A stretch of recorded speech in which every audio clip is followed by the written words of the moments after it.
Hi, xin chào tất cả các bạn. Thì đây là video đầu tiên của kênh Slime Shop của mình. Thì mong những video sau thì mong các bạn ủng hộ nhé. Và các bạn đăng ký giùm mình luôn. Rồi thì video này mình sẽ làm slime mini nhé. Cũng liên quan về slime mà mình sẽ làm một loại slime rất là mini. Đầu tiên thì chúng ta cần chuẩn bị đó là một cái hũ mini, mà mình không có một cái hũ mini, không có một cái đầu đựng mini á mọi người, nên mình lấy cái hũ mình đựng slime. Rồi ở một bên mình chuẩn bị một cái muỗng mini luôn để khuấy, và một cái ly mini. Ly này để mình đông nước và đông hồ ấy. Đây, bỏ sang một bên luôn nhé. Rồi với lại hồ thì hồ mình không có cái gì để bỏ vào cho nó mini hết, nên mình bỏ nguyên chai vậy luôn nhé. Và nước đây, nước đây. Cái chai nước ở trong chai thì mình đã bỏ sang một bên rồi, mình đã gót cái nước vào trong cái tô nhỏ đó, chén nhỏ như vậy. Rồi chúng ta sẽ cùng làm nhé. Quên nữa, slime này thì mình không có để keo sữa và kem cậu gông ấy, tại vì mình làm để mình bán trong shop mình hết rồi, nên mình chỉ làm bao nhiêu thôi. Quên nữa, dung dịch rửa miệng. Đây là chỉ còn vài giọt dung dịch rửa miệng thôi, mình lấy luôn, tại vì cái này là làm dư luôn. Rồi đầu tiên thì mình sẽ đông hồ vào cái ly nhỏ xíu này nhé mọi người. Đây, mình sẽ bóp hồ để vào cái ly này. Wow, rất nhiều luôn, nhiều thấy ghê luôn. Ôi mình quên lấy cái muỗng ra rồi. Mình sẽ lấy cái muỗng khác ha. Rồi mình sẽ nặn thêm một ly nữa. Xong mình nặn hồ xong rồi, mình sẽ đông nước 2 ly bằng lượng hồ á.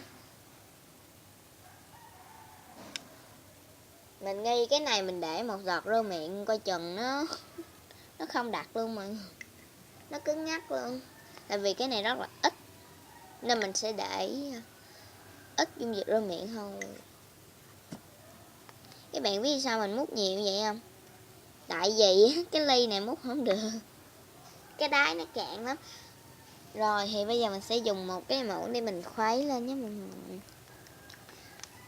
mọi người thông cảm cho, tại vì có mình quay và mình quay không được. Đây mọi người thấy rõ không? Rồi xong mình sẽ mọi người ơi, mình xí một xíu nha, để mình đi lấy keo sữa và kem cạo râu. Mọi người ơi, mình đã bỏ keo sữa và kem cạo râu vô rồi. Thì hồi nãy là mẹ mình mới mua keo sữa và kem cạo râu cho mình á, mình đã bỏ vô rồi nè. Nó hơi bị lỏng một xíu đó, mọi người thấy không? Nhưng tay mình dính tèm lem keo sữa luôn. Hoặc là tại vì cái này rất là ít múc, rất là khó luôn. Rồi thì bây giờ mình sẽ va rơ miệng nhé. Mình sẽ sử dụng rơ miệng. Mình gót rơ miệng vào đây nhé mọi người, chỉ một giọt thôi. Rồi một giọt rơ miệng, cho thêm. Rồi bây giờ mình sẽ đổ vào nhé. Rồi mình không biết nó ra sao. Nó bỏ vô là nó đặc rồi mọi người ơi. Ui giời. Để mình một xíu nhé, để mình lau tay cái đó. Thì làm mini rất là khó nên mọi người thông cảm cho mình một xíu nhé. Wow, một giọt mà nó chưa đặc luôn. Mình sẽ cho thêm một ít keo sữa, một ít rơ miệng vào nữa nhé mọi người, một giọt nữa thôi. Ui, chắc nó cứng quá. Mình thấy người ta làm mini đặt keo sữa rồi kem cạo râu gì người ta cũng mini hết á. Còn của mình thì toàn những thứ bự mà. Có cái cục slime là mini thôi, với lại cái muỗng và cái ly đông nước. Ui, cái công đoạn này hơi ghê một xíu, nhưng mà đi ra nhưng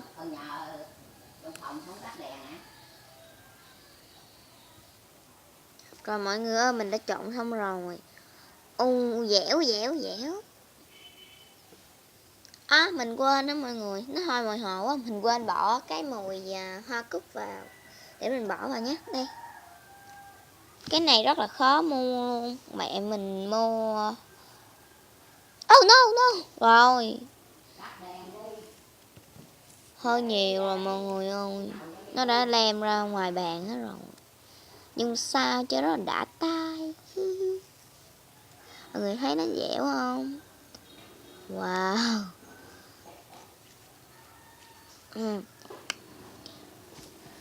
Rồi video làm slime mini đến đây là kết thúc. Nếu các bạn thích video này hãy like, share và subscribe, comment bên dưới cho mình nhé.